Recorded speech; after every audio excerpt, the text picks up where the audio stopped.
During his ruling, Boam Pungsam III promotes the education in his region, introduction to the automation process of palm oil making, and encouraging people from all regions coming to Jukwa to learn Denkyira's culture. Furthermore, the reason why Denkyira's people love their king from their heart is the kind and friendly attitude of the king.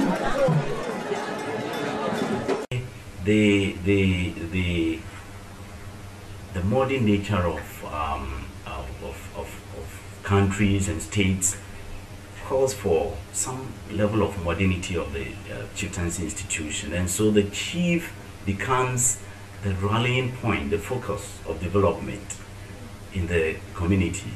Hitherto, the chief was there only for wars and other things, but today, as we have it in the modern system of states, if the chief or the chieftaincy institution is relevant, it is only relevant because the chief becomes the center, the rallying point for development. So social, economic, political, and what have you, the chief becomes the symbol of development in the community. And we had already taken an interview with some people and mentioned that the king was very encouraged. People from other towns or other regions come to Jukwa to learn the culture of Denkyira. So did the king provide any lessons or just set up some institutions or schools to provide the people from other places to learn the culture here?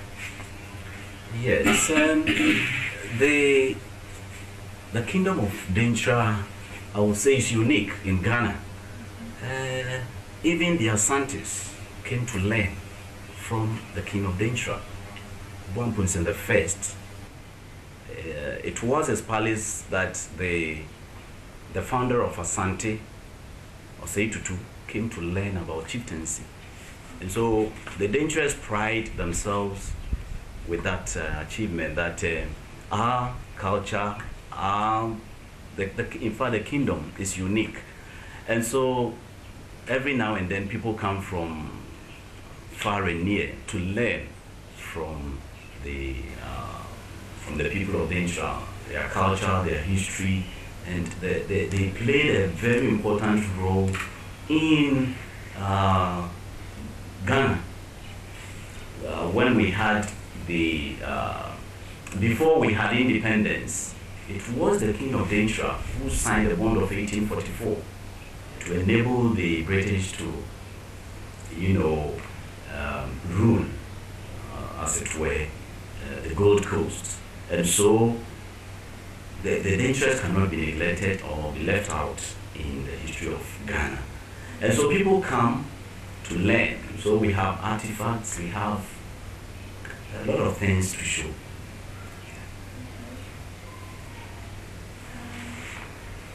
And it also mentioned that the king will go to the farm and teach the farmers how to just do the farming. So did the king have any policy which can help the growth of the farming, or like the palm oil business and so on? Just like some economical policy. Yes, the present king is very development oriented, and he is, as I said, his humility was one of the hallmarks that were used to choose him. And he is a farmer, in spite of all his achievements, in spite of all his educational background. He's a farmer. He used to have a large tract of oil palm plantation. And so he himself is into the oil palm industry. And that serves as an encouragement to others to also go into. He is a farmer, and a big one at that. So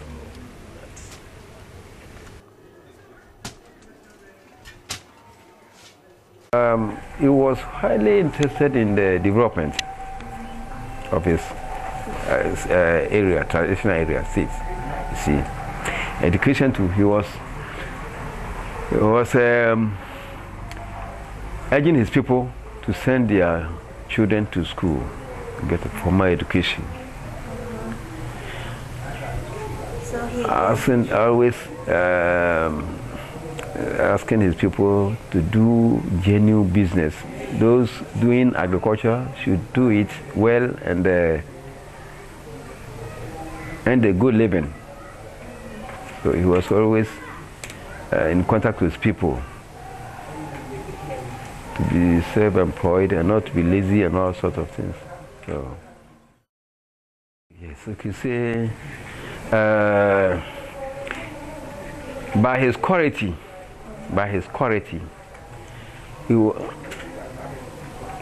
he is a very good leader. When you talk of leadership quality, it's excellent. He's very free with his people. We are very free with his subjects.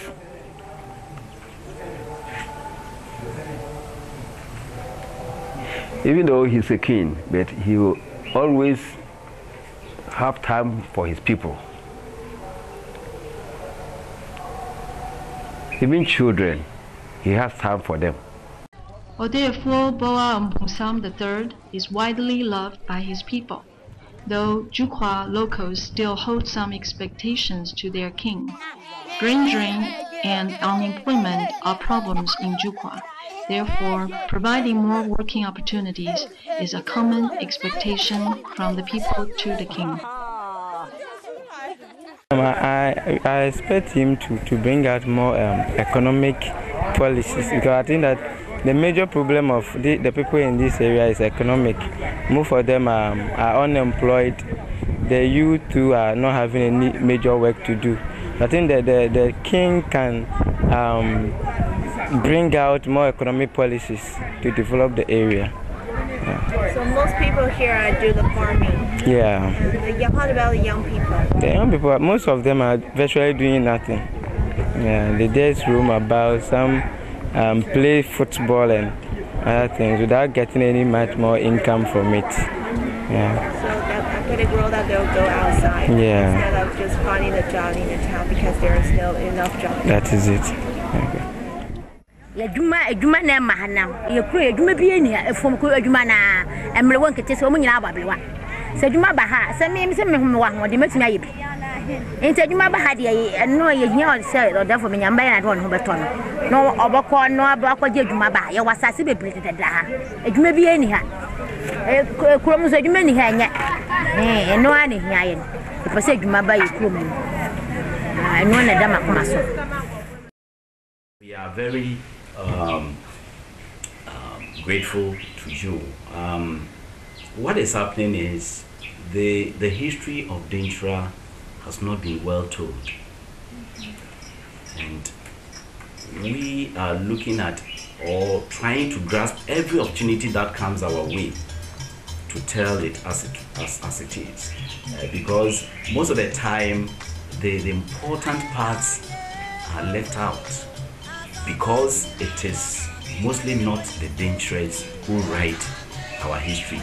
Most of the time it is Ashantis or people from outside who write the history. And so many a time it is slighted to, favor those people, their whims and other things. And so the time has come for the history of Denkyira to be well told. The record should be set straight, and so we are grateful for this course. And we can only pray that your endeavor will help us to come up with the right story.